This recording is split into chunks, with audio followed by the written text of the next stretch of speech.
Out on film and entertainment, and we have a full house. We are very pleased to have two distinguished center alums joining us from the film and entertainment industry. On the right, we have Gray Munford, and he is Senior Vice President of Communications at CBS. And then we also have Matt Arnold, and he is also a center alum, and he is President of Dartling Entertainment and creator and executive producer of NBC's Siberia and Emerald City. And what these guys are going to do, they're both going to talk a little bit about their career path. And, they were all sitting here as center students at one point in time, give their insights and suggestions about their career. And then after that, we're going to open it up for question and answers. So you guys can ask them questions after that. And I think we're going to start with you, Matt. Okay. So I guess I was just going to give you a little trajectory on like what happened after I left center and how I got into the business here. Getting pretty nostalgic looking at you guys. I miss going back there. I need to make a visit soon. But while I was in center, I was already interested in the film industry. I used a lot of the film equipment that they had sitting around to make a short film.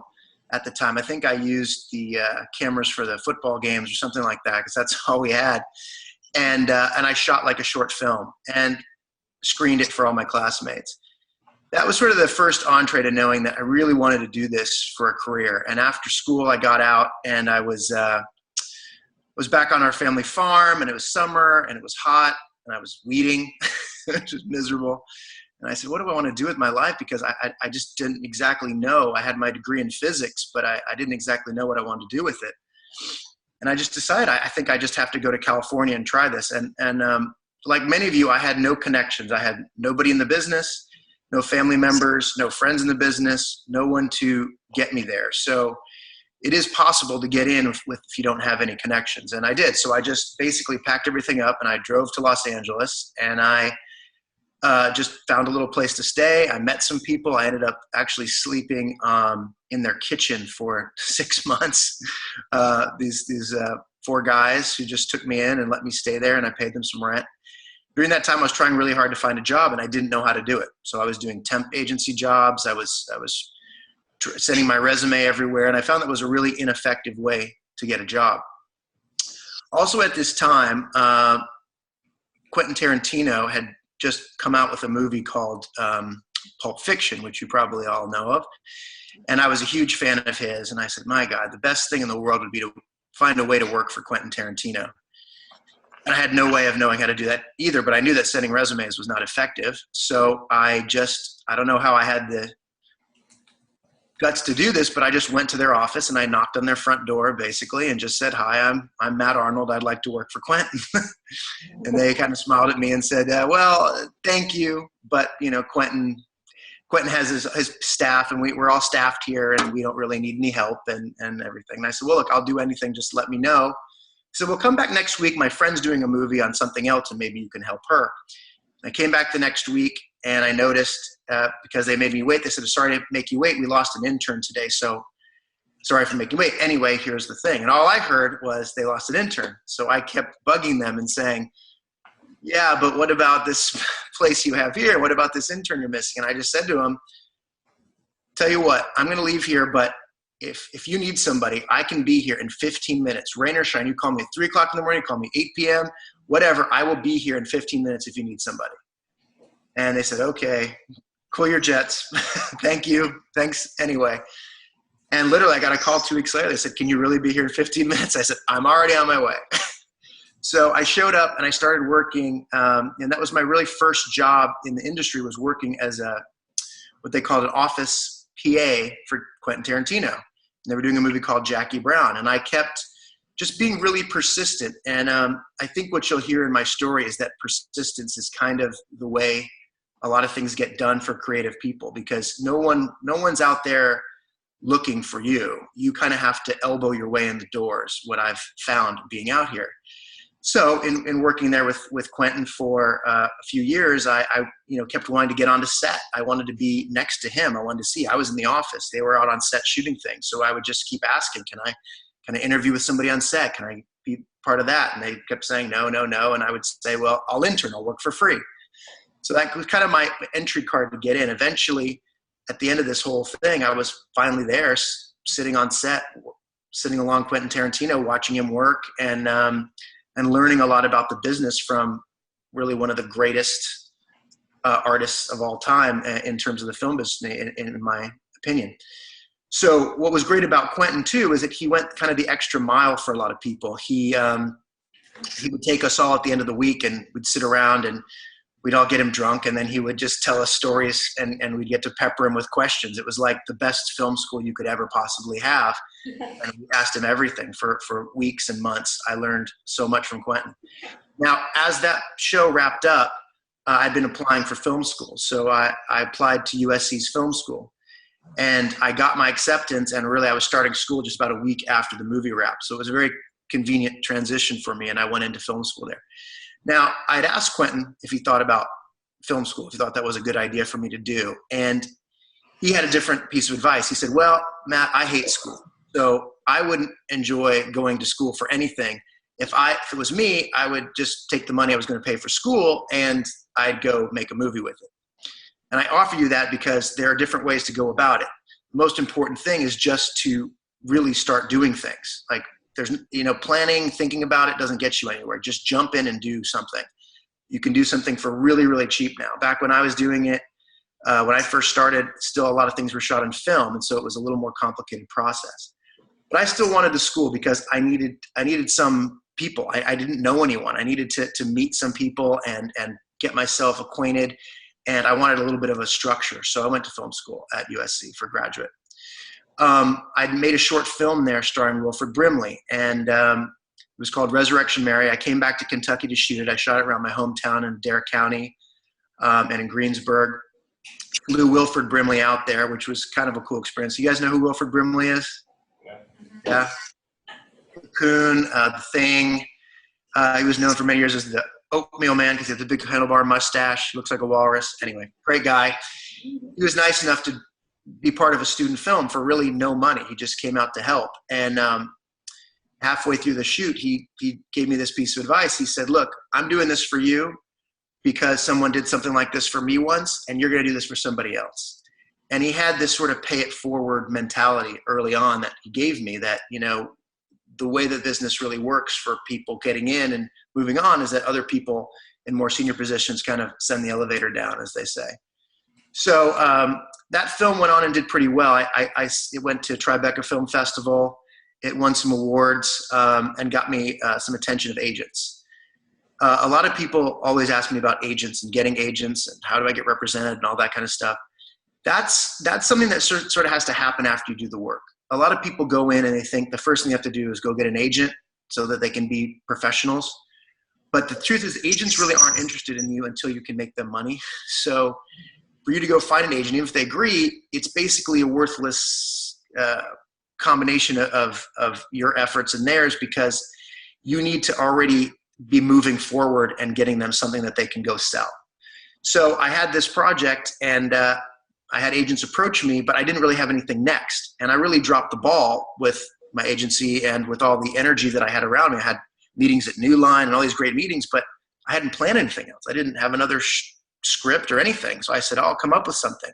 By the time I did, 6 months later, and tried to reach those people, they were all onto other things and onto some new hotshot writer director. And so I kind of missed a big opportunity. So another piece of advice here is to really be prepared and to have things, several months in advance, things that you want to do and prepare yourself for. So didn't quite know what to do. I started writing a lot. And I didn't really have a great direction about what I wanted to do. So eventually this friend introduced me to a comic book that I liked. And I thought, well, this is a cool little comic book. I bet I can adapt this. And again, I didn't know how to get involved in the business. So I sort of naively just contacted the comic book author and said, I'd like to adapt this and try to make it into a movie for you. And he said, well, I already sold the rights to Sony Pictures and this company called Circle of Confusion, which you may know now is the company that does Walking Dead. They're a production management company. And I said, oh, okay, thanks anyway. And then I said, wait a second. Thanks anyway. I'm going to call them and tell them the same thing. And so I called Sony, and they said, well, talk to Circle of Confusion. I called them, and they said, well, yeah, we'd love to meet with you. Come on in on this date, and we'd love to talk to you about it. And I said, wow, this was easy. Great. I thought it'd be really hard to go in and pitch a studio movie. So I walked in and I told them my ideas about how to adapt this great property of theirs. And they were really surprised. They were like, wow, somebody had a great idea about how to do this. We didn't know how to adapt this comic book, and you had a great idea about how to do it, and we're really impressed. And I remember one of the execs got up during the meeting and started walking in. I said, Matt, I'm sorry. I would normally say this to the guys afterwards, but I'm going to say it now in the room. I think this guy's the next Bryan Singer. I think we should hire him. Anyway, I got to go. So I'm beaming. I said, this is the greatest thing that's ever happened. I'm going to get this job. I'm going to write this movie. This is going to be so great. And then the guy said, listen, I'm really, they said, we're really sorry. We haven't seen all of your movies. Some of us have. If your agent could send over some of the others and some of the scripts just so we could all be on page, but I know a lot of the guys here are big fans of yours. And I was suddenly really confused. I said, well, I haven't made a lot of movies, and I don't have an agent. I suddenly realized that they had mixed me up with somebody else who had a big reputation, who had probably a similar name, and they thought I was some other sort of hotshot young director writer.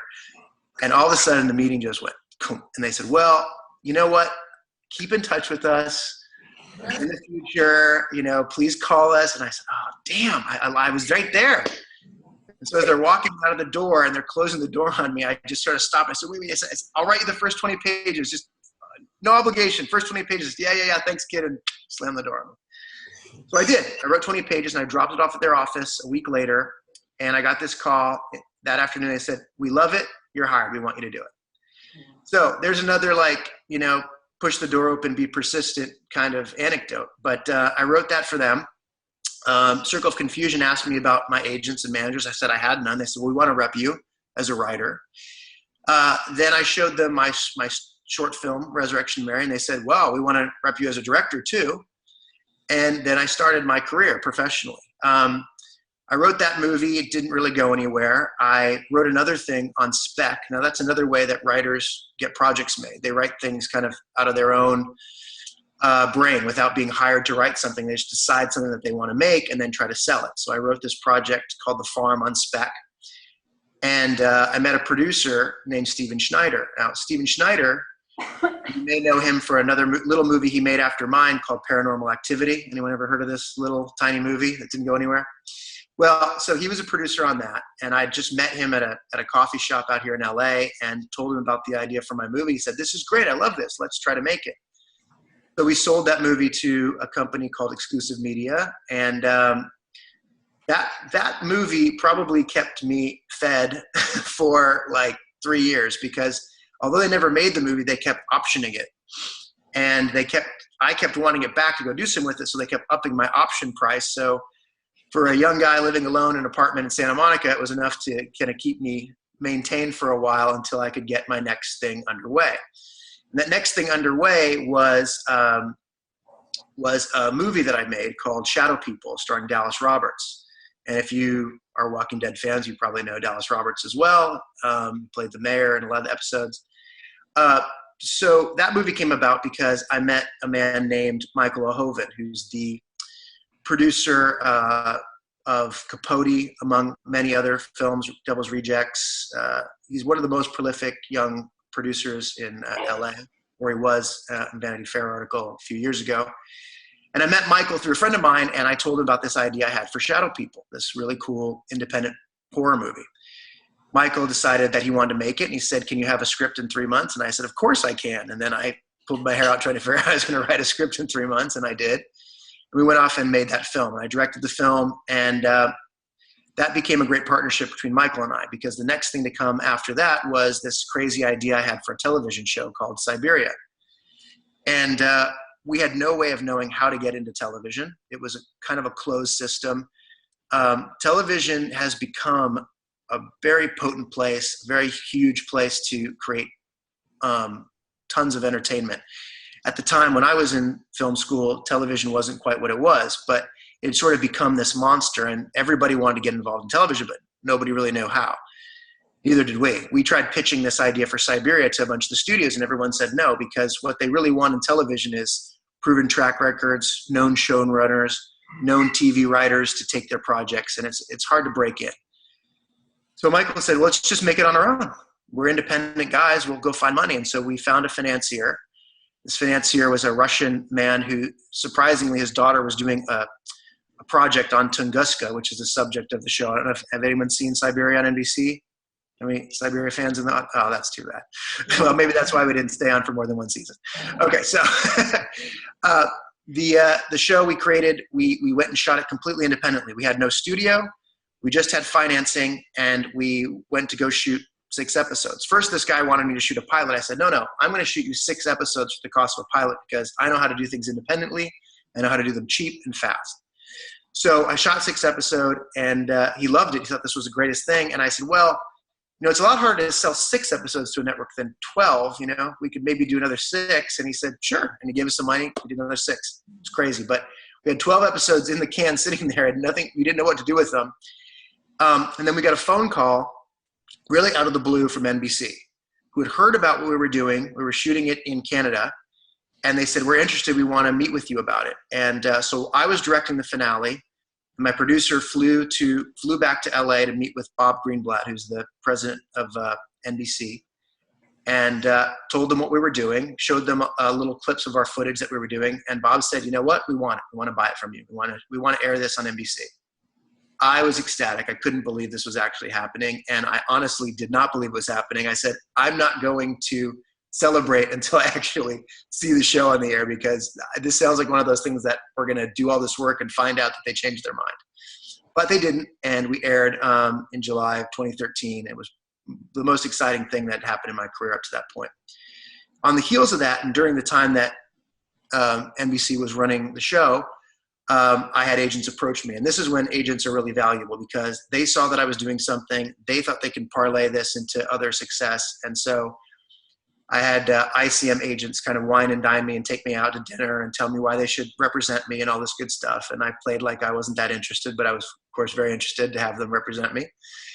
And they took me under their wing. And then with that, they started sending me out on a ton of meetings. Now, this time I had learned my lesson. So I had about 4 ideas for TV shows in my back pocket that I really worked on prior to these meetings. And one of them was an idea for a dark reimagining of The Wizard of Oz. And so they took me on pitch meetings, and I went and pitched a bunch of networks and pitched Universal. And Universal said right away, we want this. We want to do this show with you. And before our pitch for NBC, they said, just so you know, bad news, Tim Kring, who's the creator of Heroes, just pitched a Wizard of Oz story to NBC, and they're really interested in doing it. But they're going to hear your take out of respect. And I said, oh, great. Thanks a lot. Thanks for taking the wind out of my sails like an hour before I walked into this pitch meeting. But I said, well, I'll just go in there and do my best and see what happens. So I went in and pitched them my version of it, which was to take all the 14 books of The Wizard of Oz and make a story out of that, because most everybody just knows the first book, which is the subject of the movie. But there's lots of material that the author had created, and I wanted to dig into all of that in a big sort of Game of Thrones-esque telling from multiple points of view of the whole story of Oz. And I told them this story, and I pitched it to them about 20 minutes, and they kind of nodded, and it was a very cold meeting. I felt like, well, so much for that. And I walked out, and by the time I got in my car, my agent, manager, and lawyer all called me and said, they want to buy it, they want to hire you to write it, and they want you to do this. And I was like, wow, that's amazing. And I was sitting working away like a beaver for 3 months until I had a draft for them. And in December, late December, I think, no, I'm sorry, early January of that 2014, I got an email from the president of Universal that said, congratulations, direct a series. We're making 10 episodes of Emerald City, your series. I couldn't believe it. So that was my first big jump into the studio world of television. And since that, I've continued to work a lot. I have 2 blind script deals.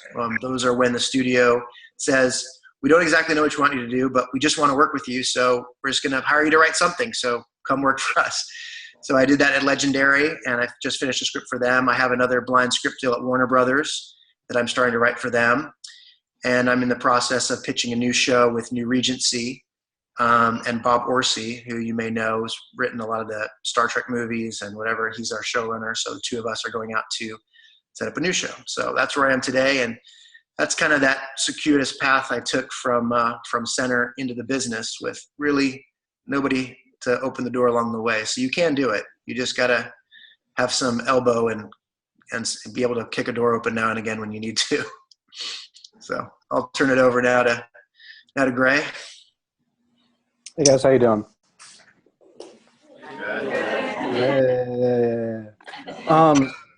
So it's interesting, actually, I did not know Matt, though it turns out we're neighbors, before jumping onto this video conference. And it is actually funny to hear his story because mine is similar to the point that I'm going to actually reference some of the things he said to just kind of jump through it because it's eerily similar. I want to start with my time at Center. And there's a really important distinction. So I graduated from Center in 2004. Matt was like the 1950s. And so, joking aside, there was a really important thing that happened between when he graduated and when I graduated and where you are now. So what happened was YouTube, okay? So YouTube with Lazy Sunday, which you're all disturbingly so young you may not know what that is, was this first video that achieved what we now think of as viral success. And it hit my senior year when I was at Center. And all of a sudden, YouTube led to everybody discovering MySpace. Facebook was really kind of proliferating my senior year spring, like circa spring break. These like social networks, these kind of platforms where you could share video were just hitting my senior year. And I had spent my years at Center. I was an English major, creative writing minor, making little short films. By that time, Center College actually had its own proper digital camera equipment. They had Macs that you could, edit on. There was talk of adding a class, even if it was I don't know if you guys still have that like weird half semester in the winter. Does that still exist? Okay, yeah. So that weird like half-born semester, there was talk of like adding a film class. Like things had come a long way, not to the point where I felt Center could in any way stand in place of a proper film school, but at least the acknowledgement that maybe video on the internet was going to be a thing. So while I was in Center, I'm from Atlanta. Like Matt, I have no connection to the film industry. My mom's a school teacher. My dad worked for the city and then for a hospital. And I was kind of obsessed with movies from a very young age. I was the guy, everybody has this in their group of friends. Like all of you want to go to a football game on Friday. Everybody wants to go to a party. And I was like, hey guys, there's this new movie coming out called Starship Troopers or Fight Club or The Matrix. Like, let's go see this. And I thankfully had some wonderful friends who would be like, okay, fine, we'll go to a 5 o'clock show. And then we're going to go act like proper high school students and get drunk. And it was great. So by the time I got to Center, I was like that guy. People don't have DVD collections anymore, but I was the guy with the DVD collection. And so I kind of functioned like a Blockbuster for my fraternity and for my group of friends at Center. And in exchange, they would begrudgingly star in my terrible short films. And so doing all that, back in Atlanta during the summers, I got a job at the local ABC affiliate. And to Matt's point about kind of the hustle and the fortitude necessary to get your foot in the door when you have no meaningful experience that you can demonstrate for these people, I begged, borrowed, and stealed until I got into the local programming group as an intern and then kind of became this producer's informal assistant. And I started covering press junkets while I was a student at Center, which was amazing because it meant that like once or twice a month, I would literally just get on a plane and fly to New York or Los Angeles out of Cincinnati, which has a great airport.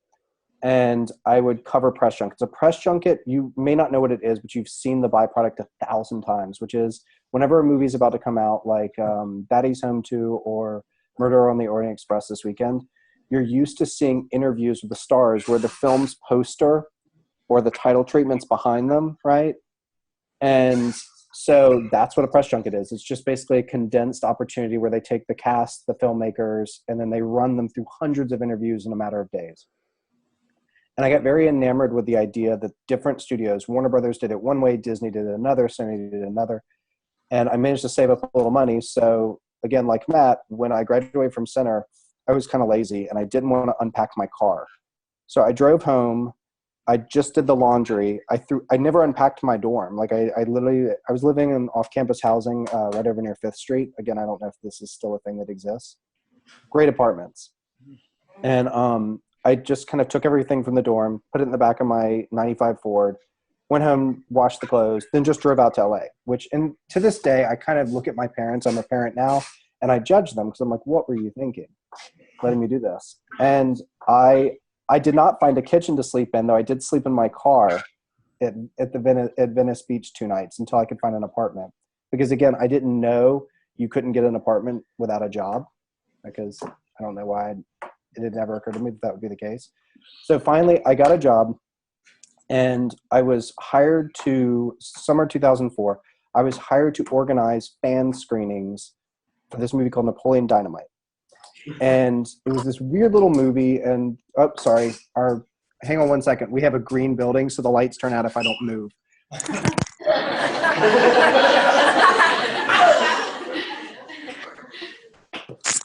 And we're back. So anyway, yay, green energy. Welcome to California.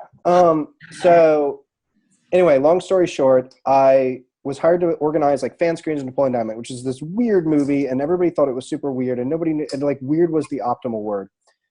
And I was like having to like go to barber shops and, you know, Target and try to like hand tickets to people, which is the way they'd always done this. And I was like, well, why don't you guys just use Facebook or MySpace to recruit people for this?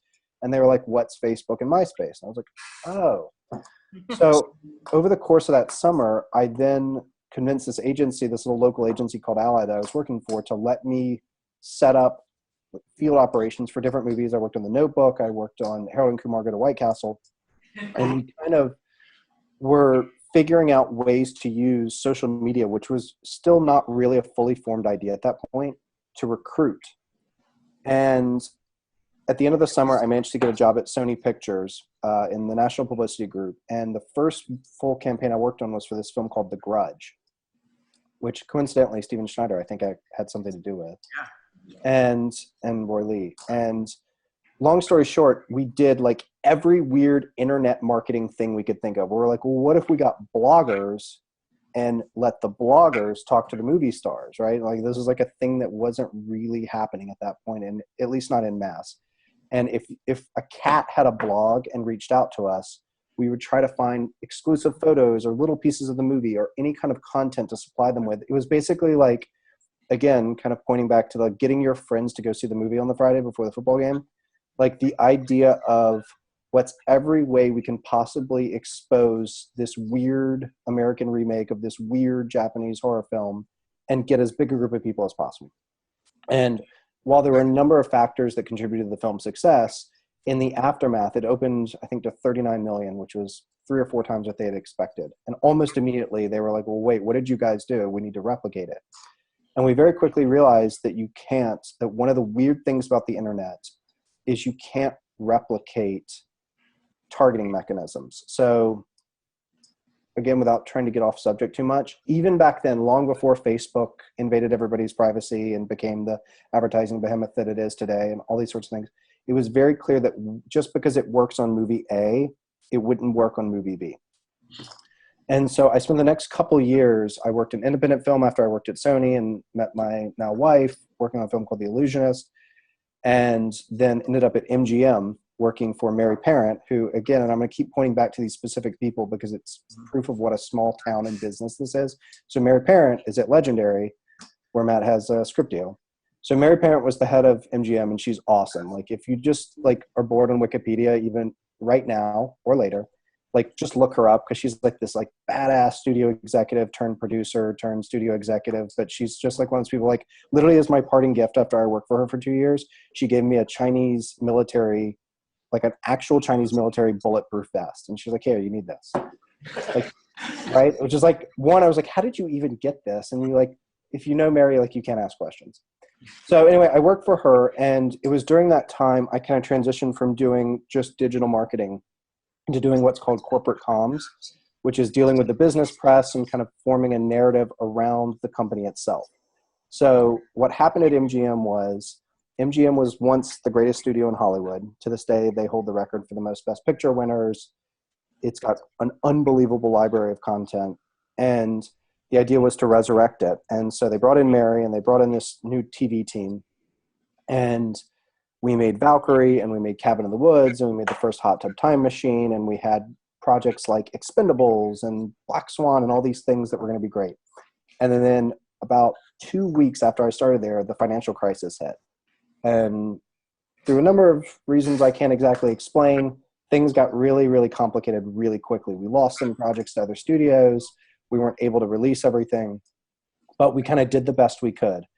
And then from there, I was able to get this job at CBS. So I worked for CBS Corporation, which, as you probably know, owns CBS Network, Showtime, the publisher Simon & Schuster, and like literally 20 companies you probably interact with media-wise on a daily basis, but don't realize are owned by CBS. Things like Metacritic and GameSpot and other such things. And the idea at CBS was we have this massive 30,000 person corporation, and we're going to have this tiny film division, and we're going to identify a few movies each year that make sense to really get behind it. Like, what if you kept the spend, because we haven't even talked about budgets, but like one of the complicated things in the film and television industry right now is there's kind of a runaway spending problem. How do we make a movie like Las Vegas or The Woman in Black or Inside Llewyn Davis? How do we make it for a cost where no matter what, we feel like we're going to be able to give the filmmakers a certain amount of creative autonomy, but we know we're still going to be able to make our money and then kind of move on to the next film. And thus far it's worked. So it's been about 8 years now. And we had our best year last year. We had a Best Picture nominee called Hell or High Water. We had a film called Patriots Day about the Boston Marathon bombings that was kind of widely acclaimed as one of the better movies of last year. And we just had a film called American Assassin, starring Dylan O'Brien and Michael Keaton. It's done really well, and it's actually still rolling out around the world, and I think we just crossed $60 million, so that's terrific. And so what I do is I oversee the corporate comms end, which is, what is this movie? Who are we working with? Like, how does the package come together? I get to work with the production group and with the larger corporation. I'm on positioning. And then kind of how do we message each step of the movie? When we go into production, who do we want to have on set in terms of press? What about the trailer? How do we debut it? Like those kinds of questions. And so what's happened is I've been able to marry the traditional corporate comms role of this kind of bigger picture stuff with digital marketing, which is where I originally started. And I have a great kind of team of people I work with on that front who handle everything from making sure that those of you who smiled and nodded your heads when I said Dylan O'Brien's name, that all of you get hit with ads for our movie on Facebook, but also that we're supplying the right kinds of trailering and content so that you're able to get excited about our movie. So basically, I have a really complicated but fun job because I get to spend all day trying to identify and convince people to go see these like weird little movies. And that's not to take anything away from Thor or Justice League. Like my wife and I went and saw Thor on Sunday night. It's terrific. You should see it. But I really have enjoyed these past years working on these like really small, really hard movies. Like to have been a fly on the wall when we were trying to explain to people what Inside Llewyn Davis was. They're like, so it's a Coen Brothers movie. So like, do a bunch of people die? I was like, no, nobody dies. What's it about? It's about a folk singer who's like Bob Dylan. Oh, he becomes Bob Dylan. It's like, no, well, actually the whole movie's about failure, but there's a cat. What does the cat do? Well, the cat just gets away and he has to chase the cat around New York City. And it's like, that's what the movie's about? And it's like, yeah, but it's great. So you can see why like the creative writing minor really comes in handy. So anyway, that's kind of the top line 30,000 feet picture of it. Kind of in summary, I would say like to second a few things Matt said, the pay it forward idea. So I didn't know anybody when I moved out here and kind of found this ragtag group of friends and we've all kind of moved up together. That is an amazingly powerful thing. And one of the things that I feel like Center does really well is you can be part of the Greek system or not. You can be super invested in the drama scene or not. You can be like the person who's always game to drive to Lexington to buy beer. Like whatever your thing is, one of the things I always liked about Center is even if you're kind of an inverted, keep to yourself person, there's an infinite opportunity to get together with other people and do weird, fun things. And that on the best days is what the film industry is for me, is like, it's this weird group of people from all over the world. And we try to find common ground around odd Coen Brothers movies about cats and folk singers and convince other people to come join the party with us. And like, I do think that what Matt did in terms of going to USC is probably the smarter route. But I also think that you probably have learned more and or learning more at Center if you're the type of person who's really investing in your time there and not just like checking out and scrolling YouTube all day, I think you're probably learning more useful skills that apply to creative industries like film and entertainment than you realize. And that's I tend to be very down on people joining the film industry because it's very tough right now. But if I can say one thing to all of you, that's an advantage you have that you don't even realize you have versus people who might go to larger universities. They're just an ID number. They're just used to doing the coursework and moving on. I hope that all of you have found or are finding professors you really connect with, subjects you're really excited by, like those kinds of things, because I think it applies in very material ways to creative industries. And that's it. All right, guys, have a good day. No, I'm just kidding. So that's what's up. Okay, guys, questions? Blurry person in the back. Hi. Thank you for all the things you said. It's really inspiring. But in terms of all the work you have done and are doing and what you think you'll be doing in the future, and like looking at everything, like, do you find yourself like amazed at all the work you've done and like see yourself still improving to the point where you're like, wow, like I'm really good at this. Like I'm really glad I'm here. And I guess like how does that improve the work that you do and like the confidence that you put into the work, if that makes sense? Is this me or Gray? Or Both of you, it's fine. You should start, yeah. Well, I'd say for me, it's interesting. I think that what I've done is a lot of my coping strategy because of what I perceived was a failed opportunity when I first had my first taste of success with my short film. Now I kind of go overboard. My agents always tell me you have way too many ideas for shows, and I work extremely hard. I work a lot harder now than I ever did because every day is filled with me researching a new idea, writing a new idea, finishing writing a project that I'm working on, pitching a new product I'm trying to get going and forward. And it's almost like there's a fear of not being able to do all the things that I want to do because how do I do all these shows? I've got so many ideas that I'm so excited about, and getting them made takes a long time. I mean, Gray will tell you what the length of the process is from just an inception of an idea to finally you seeing it. With that much time, that much energy, that much money that has to go in everything, I'm not going to get to do everything that I want to do. But I'm constantly this sort of voracious being that just is spending all day, every day of his life, until late at night sometimes, just consuming, planning, plotting, writing. And I'm not sure I was fully prepared for how much energy would go into it because when I first got in, it seems like a dream job, and it is a dream job. I'm not gonna lie to you. I love what I do. But I didn't realize how much work it was going to be because to stay up front, to stay ahead of it, to walk into a meeting and not have a great idea or someone to say, well, then wait, if the guy dies, then what happens in that second half? And you go, I don't know. And the complete failure of not being prepared is so terrifying to me that I never let that happen. So there's a lot of preparation and a lot of work that goes into it. And I'm constantly out there looking. So no, I'm never going to run out of ideas, but I'm always just chasing the new thing and looking forward to the new piece of work that I have, and new ideas present themselves every day.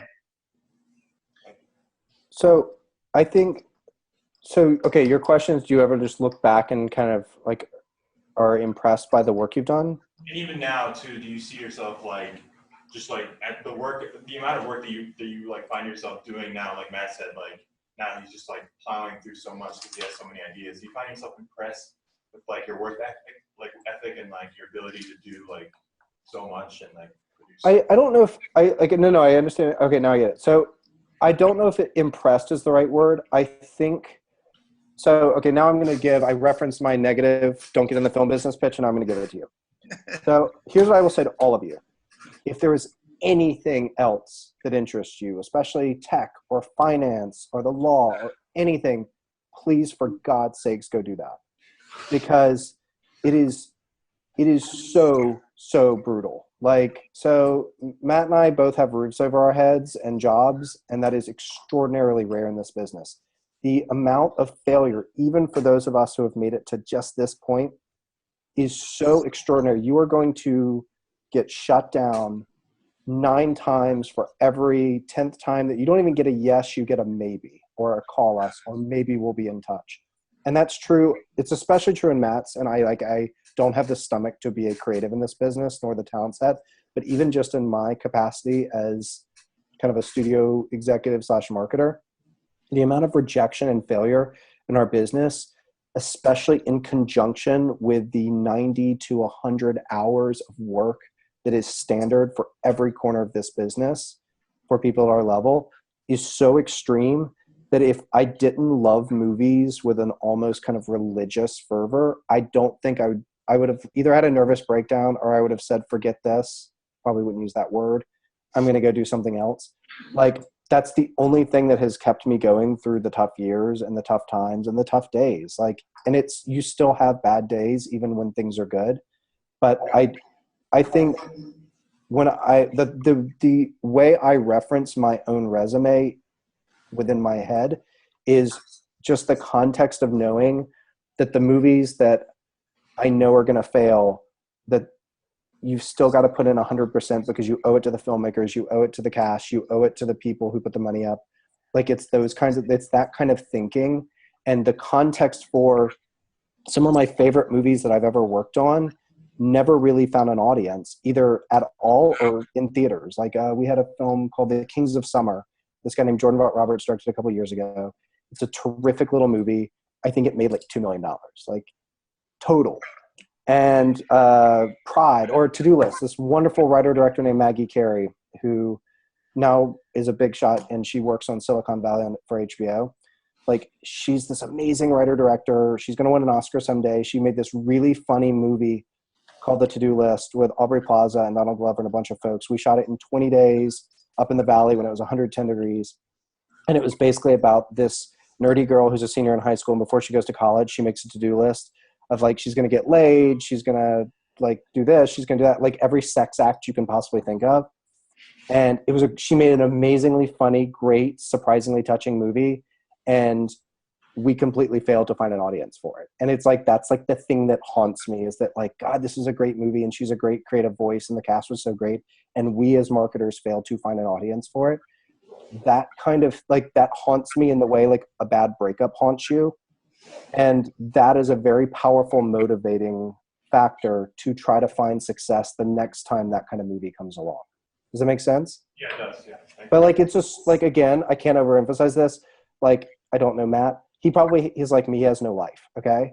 Like, all we do is work. And then when we stop working, we go see movies or watch TV or read other people's scripts to try to see the work they're doing, to try to make our own work better. And it's kind of all we do.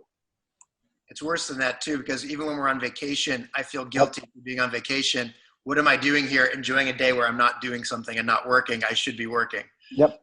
Yeah, it's a real sickness. That's why I said, like, if you can do anything else, please go do that other thing. Thank you. Awesome. Yeah, I saw the to-do list, so there you go. You're the one. Great. And nobody saw Siberia. I'm gonna watch it now. I actually have seen Emerald City. I think it's great. Thank you.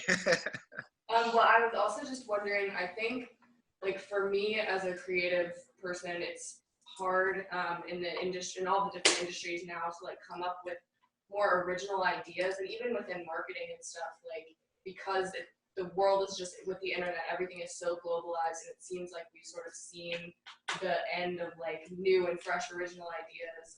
And so I was just sort of wondering, like, how you guys navigate that in your respective fields of the industry. Well, in my place, I don't believe that.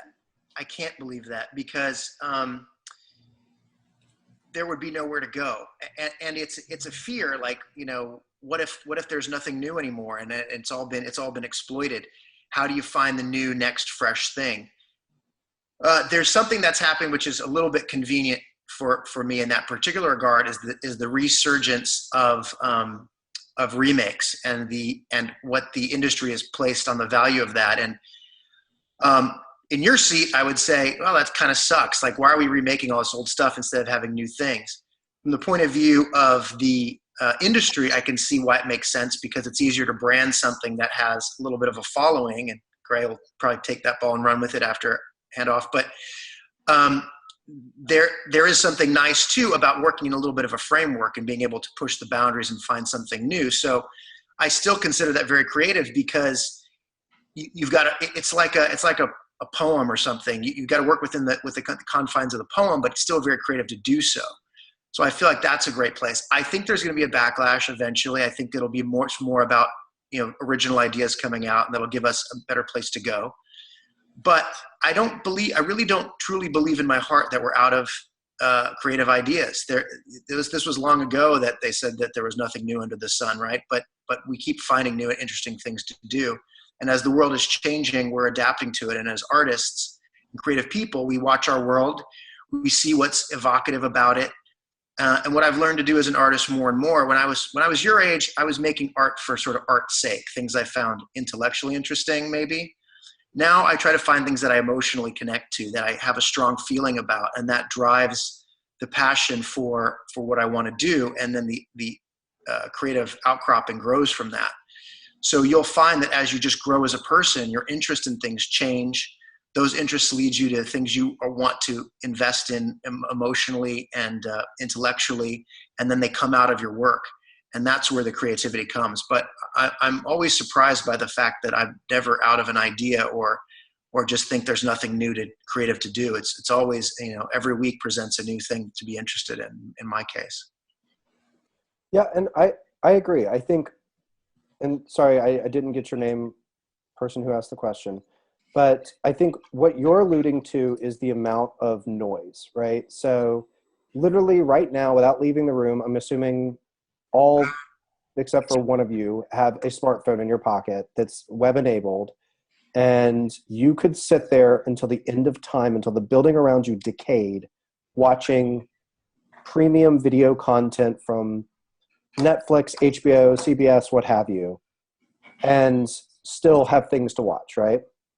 And that's an extraordinary opportunity for creatives and for companies like CBS.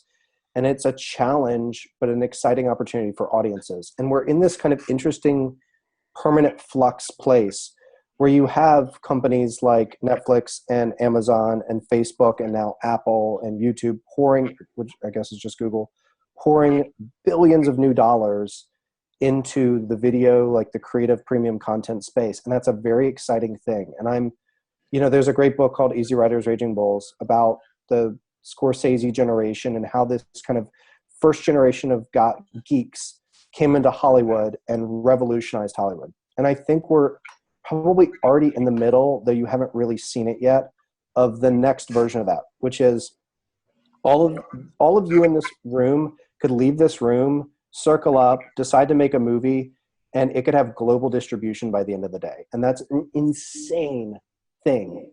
And the idea of mechanisms like YouTube, like Netflix once it matures, like CBS All Access once it matures, in terms of eliminating geographic and socioeconomic barriers for entry into creative industries, like what we think of as Hollywood, is incredibly exciting.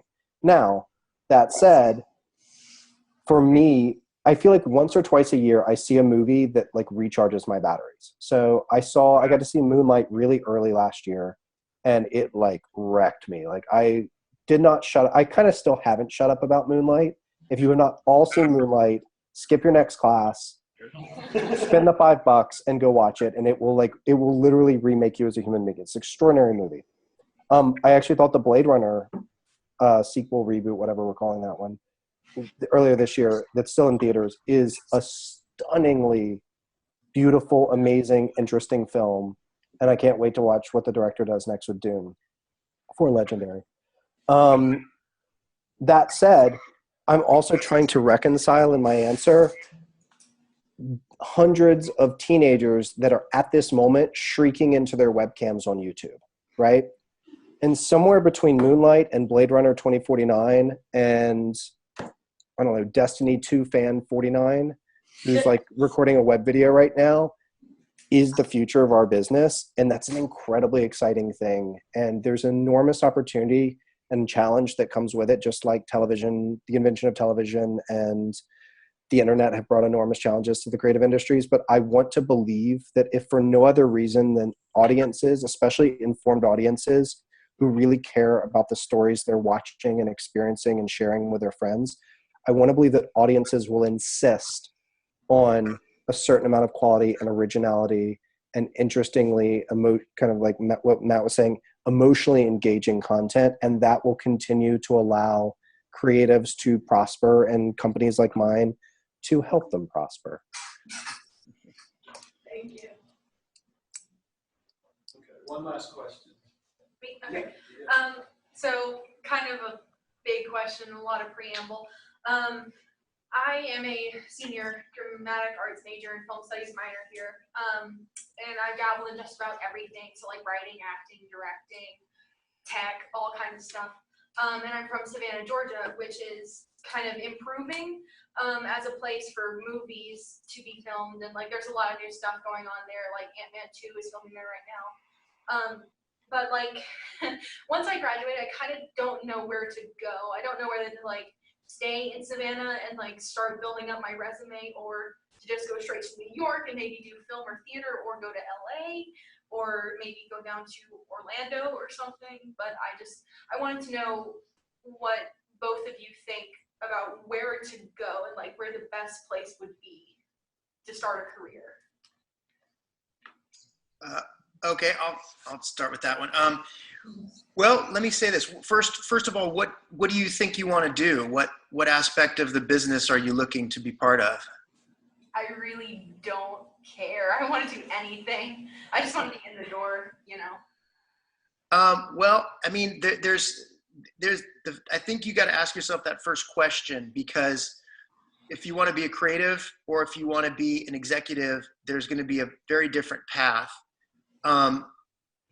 If you want to be a creative, I'd say start doing things. You know, Gray made some great points just now about the business, and it's never been easier to go off and do things. I mean, it used to be if you wanted to be a film director and you didn't have money to make a film, you had a big excuse because, you know, it costs a lot of money to get the film and camera and lighting or whatever. It costs nothing to make a video now, a YouTube video, and start showing that you have talent to someone, and honing that, because you have to practice it. It's like a basketball player. You don't say, I really want to play for the NBA and show up at NBA tryouts. You got to play and practice and get good enough. You deserve that position. So that's what I would say. If you're creative, I would say go to the place where you can get the most hands-on and do the most work. Now, I also am a big believer in the small pond philosophy. And if in Savannah you have some connection to get involved in production there, that is a great place to start. Nobody cares where you got your experience from, and films are being made all over the world now. I had a friend of mine who was trying desperately to be an actor and just couldn't cut it here in Hollywood. And I had just made a movie, my first film in St. Louis. No, not St. Louis, New Orleans.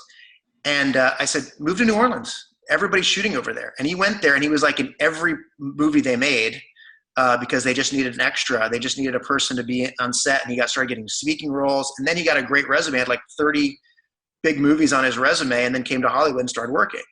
So I think that's a smarter path. If you can find a pond that you can get into where you know people and you can have a better chance of getting on a set. If you want to just see how production works, just get on a set. You'll learn a ton by being on set. It's an amazing experience. You'll see how things work. You'll see, in fact, you'll be probably impressed in what kind of clockwork is done over there and how these things run like military operations. And it'll teach you a lot.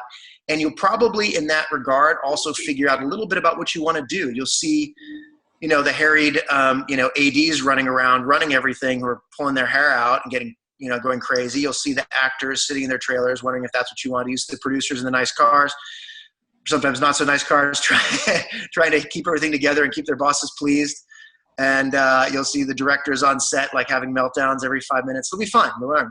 But you'll get to see kind of what exactly you want to do from just being on a set. Gray, what do you think? I agree. I think I'm going to go ahead and cross Orlando off your list because I don't know of anything going on in Orlando other than like Disneyland, unless you want to like be a Mickey or Minnie. And that's fine. I think Okay, so I'm gonna give a little tough love and then some positive love. First off, you're a senior. I don't know yet is something you need to answer that question really quickly. Yeah. And while I do agree that you should find yourself opportunities in a small or large pond to kind of get exposed to the environment of a set or the environment of an agency or the environment of a media company, and try to really focus in. Like when I started in national publicity at Sony, I had no idea I would end up in corporate comms, but I was fortunate to be in a very collaborative environment where I got exposed to all the different departments and kind of noticed where my natural talent / interest drew me, which is this direction.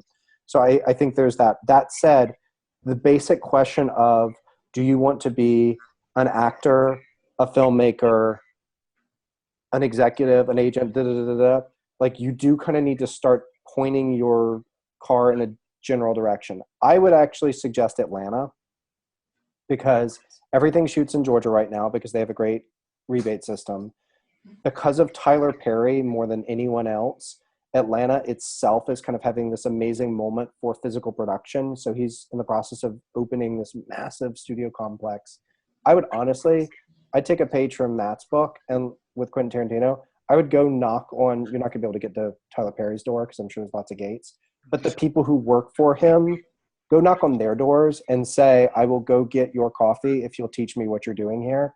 I think Atlanta's a really interesting place, at least for now. And to Matt's point, it's probably a good place to have a few below the line starter jobs and try to hone in on what interests you. And then eventually you can come to LA once you've figured out what you want to do. You've got a resume, you've got some contacts, and maybe you've got that first job on a movie or show that's shooting out here locked up to help you get that apartment so you don't have to sleep in your car or in a kitchen. And like, that's kind of a good path. Like, I do agree with the small fish, but I also would say, like, you need to go like stare at a tree or go for a long drive and think about what you really want to do, because you don't want to miss, like, I don't want to quote Hamilton here, but like, you don't want to miss that shot when it presents itself. And you're not going to be able to recognize that opportunity unless you already have a sense of what you want to do, right? Does that make sense? Sorry, it's early and I've only had one cup of coffee. Thank you. Thank you both for joining us. Thank you for your time.